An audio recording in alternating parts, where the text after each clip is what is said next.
பள்ளிப்பட்டியில் மாசி அமாவாசை முன்னிட்டு காளியம்மாள் 4ஆம் ஆண்டு அசுரனை சூறையாடும் திருவிழா. தருமபுரி மாவட்டம் பாப்பாரப்பட்டி அருகே பள்ளிப்பட்டி கிராமத்தில் காளியம்மன் மற்றும் சுடலைமணி கருப்பசாமி மாசி அமாவாசையில் மயானத்தில் அசுரனை சூறையாடும் திருவிழா ஒவ்வொரு ஆண்டும் சிறப்பாக நடைபெறுவது வழக்கம்.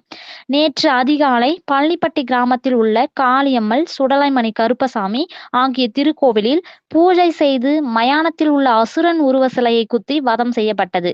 பிறகு ஆடு, கோழி ஆகியவை பலியிட்டு பக்தர்கள் காளியம்மாள் சாமியை வழிபாடு செய்தனர். மயானத்தில் உள்ள நவதானிய படையல்கள் பக்தர்களுக்கு வழங்கப்பட்டது. அது தொடர்ந்து காளியம்மாள், சுடலைமணி கருப்பசாமி ஆகிய வேடம் அணிந்து மயானத்தில் இருந்து காளியம்மாள் கருவறை வரைக்கும் பக்தர்களுக்கு அருள்வாக்கு சொல்லியபடி நடந்தே சென்று காளியம்மாள் கோவில் கருவறையில் கும்ப படையலிட்டு பக்தர்களுக்கு சாமி சிறப்பலங்காரத்தில் காட்சியளித்தார். மாசி மாத அமாவாசை விழாவில் கலந்து கொண்ட அனைத்து பக்தர்களுக்கும் அன்னதானம் வழங்கப்பட்டது.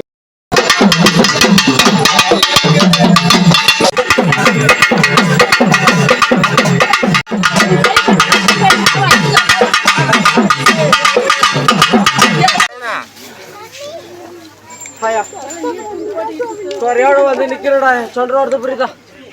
காளி தேவிக்கு மாலையோட வந்த பெண்மணி சொல்றது புரியுதா? குறையோட வந்து நிக்கிறடாயா சொல்றது புரியுதா? குறிப்பிட்ட மாசத்துல 300 கோடி முன்னுக்கு இந்த காலத்துக்கு ஆண்டுக்கு சொல்றது புரியுதா? என்னுடைய காலத்துக்கு எலுமிச்சு பழம் காலி கனி மாலை கொண்டு வர ஏடாயா உண்மைடாயா அல்லடாப்பா.